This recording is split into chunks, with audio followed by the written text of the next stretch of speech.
Ni tarehe 12 mwezi wa 6 mwaka wa 2026, siku ya Ijumaa, siku tukufu, siku takatifu, nikiwa niko na ujumbe mzito, na ujumbe huu nikiutolewa ndani ya taa ini Nyabugete number 1. Kwa wale ambao walijaliwa wakaenda na servi, tumeanza kuona matunda. Kwa wale ambao waliuzisha parcela zao, kwa wale ambao waliuzisha nyumba zao kama familia na wakawasapoti wasichana wao, wa vijana wao, na kuweza kuwatuma servi, matunda yameanza kupatikana. Walimtafuta mkweli umoja wao akamwambia mkweli, baada ya kuona vitu vyako, video zako, cha kwanza ni uaminifu, cha pili ni confiance. Nimefika servi, nimejaliwa kupata vitambulisho na hivi nimeanza kazi. Hichi kidogo changu napenda unitafutie parcela nzuri yenye haina matati, hii dafise amatati, ambayo parcela yenye haitaleta fujo baadaye.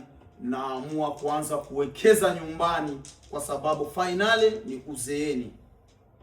Na vile vile nikampokelea simu yake na tumeweza kufanya biashara. Parcela imetafutiwa na imepatikana na ametuma pesa. Tunaenda na ushahidi. Hii sakoshi kama gisi mnavyoiona ni pesa. Ni dada ambaye bado njoo angali anafika servi, na amepita servi kwenda Ulaya, katuma pesa na hivi naenda kulipia. Ni parcela ambayo yenyewe alinituma na ikapatikana, na punde tu mtaona gisi tunaandikishiana huko na tunafanya maagreementi na nini. Uaminifu jamani, ndo nguzo ya maisha yetu. Tunaaminiwa na watu ambao wenye hatujui, tunaaminiwa na watu ambao wenye sio wa ndugu zetu, baada ya kuona clips zetu na wanatutuma na wako na wandugu zao. Anasema nilishapigwa sana kwa muda mdogo ambao nilifika Ulaya kupitia servi. Sasa nimeamua kuja kwako mkweli, usiniangushi na mimi siwezi nikamwangusha. Tujifunze kutokula hela ya mtu, kwa sababu pesa ya mtu ni amana. Tujenge uaminifu, kwa sababu uaminifu utakufanya uishi maisha marefu. Na wewe ambaye umepita servi na hivi umefika Ulaya, japo unapokea sosiale, jitunze kidogo kidogo, ndondondo ujaza ndo, unaweza ukafanya mambo makubwa. Japo huyu anafanya kazi ambazo zenyewe unaweza ukajua ni kazi za uzalili, lakini ona hatua ya kwanza mtoto mwanamke anafikia kuifanya, kwa sababu anajua ni nini ameenda kutafuta huko Ulaya.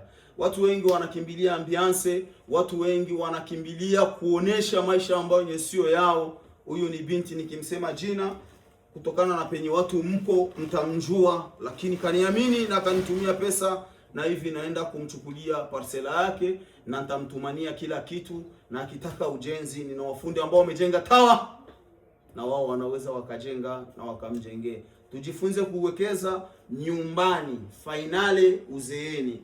Ulaya sio kwetu, Dubai sio kwetu, retour au village itaweza ikakuwa muda wowote. Na Ulaya wanadipoti watu, tuna watu ambao tunajua wako hapa na waliishi Ulaya na wako na deportation. Jifunze kuwekeza, usio ufike unaanza kutembelea maklabu, kuvaa vitu vya bei ukijua kama ndo umefika. Jamani, tujifunze watu ambao tunaenda kustruggle. Mtu yeyote yule anaenda kustruggle, jua kwao ni pabaya. Mtoto wa tajiri hawezi kwenda kustruggle. Sasa maana ya struggle, inabidi urudishe matunda nyumbani. Kujenga ni nyumbani. Kula kidogo, ukipata 1000, kula 100, weka 900. Ikiwa kama hauna akaunti, tafuta wa kweli, tutakuelekeza na tutakupa nani. Na parcela bado zingaliki, na kati ya Kajaga ukiendelea kidogo kipita Fani Beach zingaliki kwa bei chini, na Nyabugete phase 3, phase 2 zipo, na ukitaka upande wa juu Nyabugete zipo. Ni hayo tu kwa wale ambao wanataka kutumika na sisi kupitia Dubai au kupitia nyumbani. Watu wanazidi kutupigia masimu nyoko na maparcela yao, tuwatafutie wateja. Ni mbumbu ni ndani ya taa ini Nyabugete number 1. Hivi tunaenda kulipia parcela ya huyu mwanadada, ni dada wa Buyenzi, ameshatutuma na uaminifu tutamuonesha kila kitu. Ni hayo tu. Mnamo tarehe 12 mwezi wa 6 mwaka wa 2026, siku ya Ijumaa, na ndo siku ambayo yenyewe tunaenda kuuza hiyo parcela.